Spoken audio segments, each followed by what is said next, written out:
Guys, here's the result when our engine stand, the head broke. It just bashed in up there in the front there. It sliced right through when it hit the gusset on the engine. Yeah, it was, this is nothing. It could have been my foot, but we're going forward from here. Anyway, we got a new pan.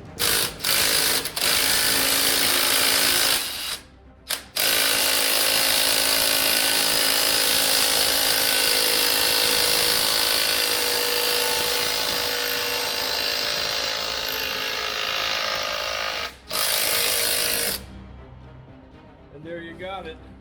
With my DeWalt, this thing is easy to spin over. Check out Rocky Mountain Extreme to build your own rotating engine stand. We'll talk to you later. Have a great day.